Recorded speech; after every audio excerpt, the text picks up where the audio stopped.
امام مسلم رحمۃ اللہ علیہ اس حدیث پاک کو ایسے ہی جو 1.5 صفحات پر تھی میں نے پوری کی پوری آپ حضرات کے سامنے ریفر کر دی ہے. صحیح مسلم میں کتاب الامارہ میں یہ روایت موجود ہے. ترجمہ کیا ہے؟ حضرت حذیفہ بن یمان فرماتے ہیں کہ دیگر صحابہ کرام دیگر لوگ رسول اللہ صلی اللہ علیہ وسلم سے خیر کے بارے میں سوال کیا کرتے تھے، لیکن میں ہمیشہ شر کے بارے میں سوال کرتا تھا. کیوں؟ اس کی وجہ بتا رہے ہیں. مخافت ان یدرکنی، اس ڈر سے کہ کہیں میں اس شر میں مبتلا نہ ہو جاؤں. تو لوگ خیر کے بارے میں زیادہ تر رسول اللہ صلی اللہ علیہ وسلم سے سوال کرتے تھے اور میں شر کے بارے میں سوال کرتا تھا کہ کہیں میں اس میں مبتلا نہ ہو جاؤں. تو میں نے ایک دفعہ نبی کریم صلی اللہ علیہ وسلم سے کہا اے اللہ کے رسول ہم جاہلیت میں تھے، شر میں تھے. انا کنا فی جاہلیت و شر. اللہ تبارک و تعالیٰ نے ہمیں دین اسلام جو خیر ہے اس سے ہم کو نوازا. فجاءنا اللہ بہذا الخیر. اللہ نے ہمیں شر کے بعد جس کے اندر ہم تھے ہم کو یہ خیر دیا، تو کیا اس خیر کے بعد کوئی شر ہے؟ آپ نے فرمایا ہاں اس خیر کے بعد بھی شر ہے. تو میں نے پوچھا کہ اس شر کے بعد بھی خیر ہے؟ تو رسول اللہ صلی اللہ علیہ وسلم نے فرمایا ہاں خیر تو ہے، لیکن اس خیر کے اندر دھبا رہے گا، دخن. تو میں نے پوچھا کہ اللہ کے رسول وما دخنو، یہ دھبے کا کیا مطلب ہے، دخن کا کیا مطلب ہے؟ تو رسول اللہ صلی اللہ علیہ وسلم نے ارشاد فرمایا ایک قوم ہوگی جو میری سنتوں کے علاوہ دوسروں کے سنتوں پر چلے گی. کیا بات ہے؟ یستنون بغیر سنتی، میری سنت اپنانے کے بجائے دوسرے لوگوں کی سنتیں اپنائے گی. وَيَهْتَدُونَ بِغَيْرِ هَدِئِ، اور میری ہدایت کو چھوڑ کر کے، میرے اسوہ کو چھوڑ کر کے، میرے طریقے زندگی کو چھوڑ کر کے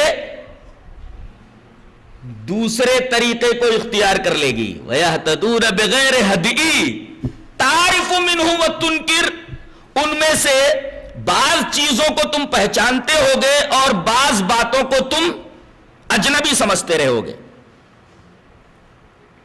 میں نے پوچھا کہ اے اللہ کے رسول اس خیر کے بعد بھی شر ہے؟ ٹھیک ہے خیر رہے گا، تھوڑا سا دھبا رہے گا، اور دھبے کا مطلب یہ ہے کہ لوگ میری سنت کو چھوڑ کر کے دوسرے لوگوں کی سنتیں اپنا لیں گے، میرے طریقے کو چھوڑ کر کے دوسرے لوگوں کے طریقے اپنا لیں گے. پھر میں نے پوچھا کہ اللہ کے رسول اس خیر کے بعد بھی کوئی شر ہے؟ کہا ہاں جہنم کے دروازوں کے اوپر بلانے والے رہیں گے. دعات علی ابواب جہنم، جہنم کے دروازوں پر بیٹھ کر کے بلا رہے ہوں گے آؤ آؤ آؤ. تو من اجاب الیہم، جو لوگ ان کی بات پر لبیک کہیں گے تو قذفوہ فیہا، وہ جہنم کے اندر اٹھا کر کے اس آدمی کو ڈال دیں گے. جہنم کے دروازے پر بیٹھے ہوئے اس کی طرف بلا رہے ہیں، جو ان کی بات پر لبیک کہے گا اس کو اٹھا کر جہنم میں ڈال دیں گے.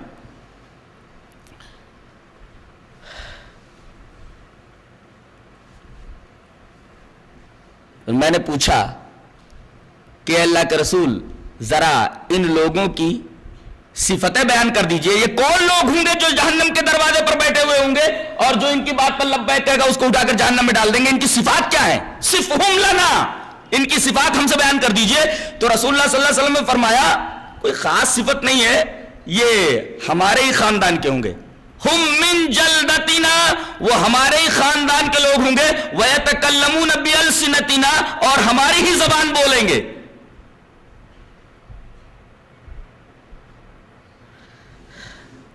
حضرت حذیفہ نے فرمایا کہ اللہ کے رسول جب معاملہ ایسا ہو جائے گا تو اگر ایسے ماحول میں پڑ جاؤں تو، ایسا ماحول جب بن جائے اور اس ماحول میں میں رہوں تو اللہ کے رسول میں کیا کروں؟ فما ترى ان ادرکنی ذلک، اگر مجھے یہ ماحول مل جائے تو میں کیا کروں؟ آپ اس بارے میں کچھ مجھے بتائیے. آپ نے فرمایا جماعت المسلمین کو لازم پکڑ اور اس کے امام کو، تلزم جماعت المسلمین و امامہم، جماعت المسلمین کو لازم پکڑ اور جماعت المسلمین کے امام کو. حضرت حذیفہ فرماتے ہیں کہ میں نے پھر پوچھا کہ اللہ کے رسول اگر کوئی جماعت نہ ہو اور کوئی امام نہ ہو تو کروں؟ تو رسول اللہ صلی اللہ علیہ وسلم نے ارشاد فرمایا فَاعْتَزِلْ تِلْكَ الْفِرَقَ كُلَّهَا، تو تمام پارٹیوں کو چھوڑ کر الگ ہو جا اور الگ کہیں جا کر کے بس جا۔ اگر تجھے کسی درخت کی جڑ کھا کھا کر کے زندگی گزارنی پڑے اور اسی حال میں تجھے موت آ جائے تو ایسا کرنا۔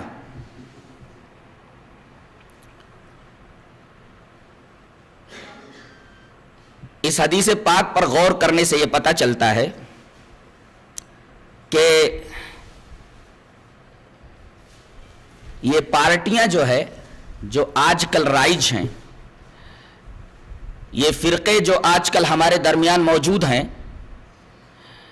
جیسے اہل حدیث فرقہ اٹھاؤ اس کو اٹھاؤ، جو آج موجود ہیں، حنفی، شافعی، مالکی، جتنے بھی فرقے دنیا میں ہیں، یہ فرقے مراد نہیں ہو سکتے۔ کیوں؟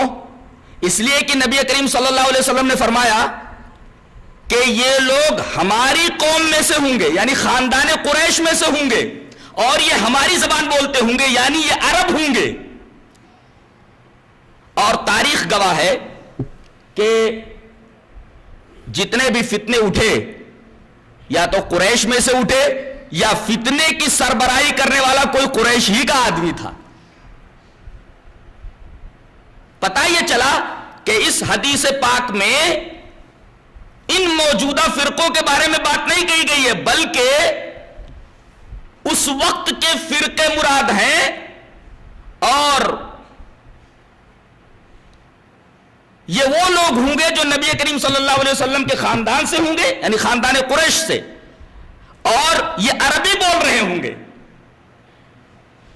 اس حدیث کے یہ دونوں ٹکڑے خود بتا رہے ہیں کہ مسعود صاحب کا اس حدیث پاک سے استدلال صحیح نہیں ہے کہ جماعت المسلمین کو لازم پکڑ لینا اور اس کے امام کو لازم پکڑ لینا، بس اس میں تمہاری نجات ہو جائے گی، بلکہ یہاں جماعت المسلمین سے مراد اس وقت کی جماعت ہوگی جو ایک خلیفہ